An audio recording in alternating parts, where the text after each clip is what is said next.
Welcome back, everybody. Hot Mike here, rolling on this Thursday. You saw the shot of snow there in Detroit Lakes. Our next guest probably doesn't miss that one bit. He's waking up early with us. I was joking with him off air. I thought he was big timing me because the ACC network wanted to talk to him. ESPN wanted to talk to him. It's so great to see Fargo's Emmet Kenney join us. Stanford senior kicker after a second game winner, 52-yarder to beat Louisville on Saturday. My phone was blowing up. I'm at the Bison game. I'm like, what's going on? And like, there it is again. It's great to see it. So tell me, was there more pressure on this one or the Syracuse one earlier this season? Yeah, thanks so much for having me, Dom. I'd say probably a little bit more on this one, maybe just because the distance was a bit further. I was also playing in front of the home crowd, maybe a little bit added pressure just to want to perform in that kind of moment. So I'd probably say there was maybe a little bit more for this one, but I'm glad it was all able to work out. All right, so let's go back and we'll set this up. We featured it on Monday. So the game's tied. You guys are going to get the ball back, but there's no time left. What's your preparation like when you get the ball back? Yeah, to be honest with you, Dom, I thought there was, no chance we were going to be able to get down in any way. I just fully assumed to be going into overtime. So I had taken a couple bit practice kicks, but once I saw that yellow flag go flying through the air is when I realized, okay, this could be a 15-yard penalty. I probably should get a couple practices in. So I sprinted back over to my net from about midfield, started kind of, warming up as quickly as possible, and then it was pretty much time to go a little bit after that. And then we were able to get another 5 yards after making them jump offside. So that was great that hard count worked out for us. So when they jump offside, are you thinking that's a sigh of relief? All right, hey, that's 5 yards closer. I think in the moment it was a little bit of frustration just that I had to wait longer. It's kind of like a replay of what happened at Syracuse with just like unnecessary delays and finally being able to take the kick. But once we were walking up, I did have kind of a mental moment of clarity, like, oh, okay, 52 is, this is a lot closer than 57. Like, this is a good thing. So it was nice just tried to go over to the sideline, take a hit of water, and then reset before the next one. Your reaction, we just watched it afterward. Is that a blackout moment? Do you remember what happened after you kicked the ball? Honestly, not really. I just remember I was jumping around, with no clear intention, just kind of going crazy. And I remember everybody came over and swore me and everything. And you're probably right. Yeah, I guess it was a bit of a blackout moment in the sense of, I don't really remember a whole lot of the details about it, but I just remember it was such an incredible feeling. I know, speaking with kickers or punters, they know off the foot it's good, or it's a good one. And like golfers know when they hit it. Is that the case for you on Saturday? Absolutely. As soon as it left my foot, I thought it was going to be a good hit. But you can never be sure. Sometimes those ones where it feels great, you look up and it's not going in the direction you want it to. So once I looked up and I saw that it was tracking towards the goalpost there and got over, just I like I said, started jumping around. It's a ton of emotion and joy.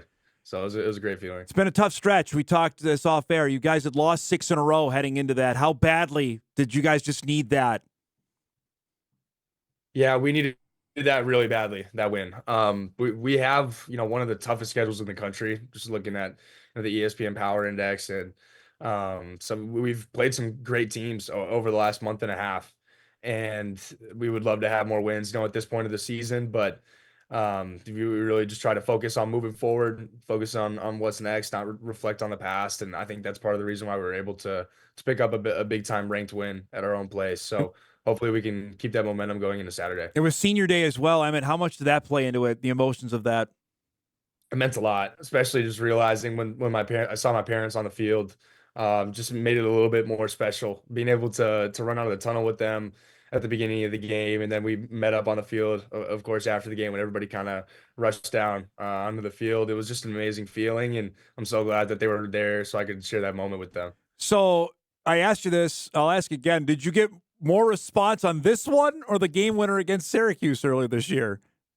I think it was probably Syracuse, just because it was a Friday night game. There wasn't much going on. Maybe more people were able to watch it as they were flipping through channels and whatnot. So I'd say probably the Syracuse one, but I'd love to say that the reason was because we're just making it routine. That'd be awesome if we're able to do that. So hopefully we can just keep knocking out Well, wins and keep yeah, it going. like how absurd that is, that question that you've had 2 game winners. I can ask you that. Does that sound crazy when that's even a question?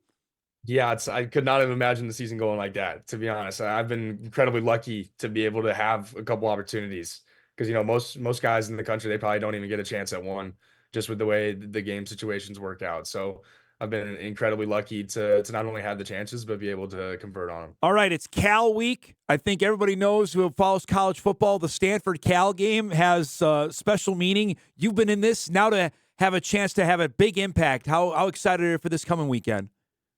I'm thrilled. This is by far our favorite game every year, to be quite honest with you. Just all the pageantry that goes along with it, all the excitement. It's going to be up at their place, which they have a great setting there, carved into the mountain.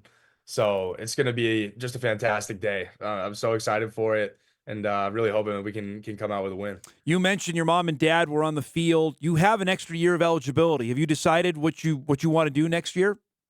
Yeah, I mean, I'll absolutely be playing college ball again next year. I'd love to eventually have a crack at the NFL. But I've loved playing here, and I'm so ready to do it again. Well, seeing the guy who was before you hitting game winners with the Rams, there's a precedent there. Have you heard? Have the scouts been around or talking to your coaches saying, "Hey, we know he's got a monster leg. He's kicked a couple game winners. We're interested." I haven't really heard anything about that, to be honest. Just because I'm not sure how much their conversations are allowed to be known by Yeah. us, the players. I see them standing around, so hopefully maybe they look over in my direction at some point. But I'm really just happy to be on the field and playing this game and in my first year of starting it for college ball. How much did you hear from? I mean, Josh has had a great year with the Rams. Are you guys still talk as often as you did? 100%. Yeah. Yeah. I heard from him straight after the game. Texted with him right after his game up in New England. They were able to pick up a win up Yep. there against the Patriots. So we were texting after every game, checking in, seeing how everything went. And he's just such a great resource. And I'm so lucky to have him. Last thing, just prevent anybody from the band getting on the field this week, all right? Can you make sure that doesn't happen? Actually, well, you guys won it. Stanford won the game, so actually you wouldn't mind if the band was on the field, right? Yeah, so I'll try my best. I'll try my best, but who knows? Hopefully it'll be a bunch of people wearing red rushing the field this time at the end. So great to see you again. Congratulations on another game winner. Good luck on Saturday. We'll talk again soon, all right? Thanks so much, Dom. Appreciate it. There he goes, Emmet Kenney, Fargo Shanley alum. Again, wasn't a career long. His career long is 58. We know that. Did that right here on WDAY Extra about 4.5 years ago, but 52 is the new collegiate long for him as he beat the Louisville Cardinals, ranked 19th in the country. Stanford won that game on Saturday. We'll break. We come back. Bison AD Matt Larson on deck. We'll chat about the FCS selection process as he's the chair of the playoff committee and much more. We roll on a busy Thursday. Back on Hot Mic right after this.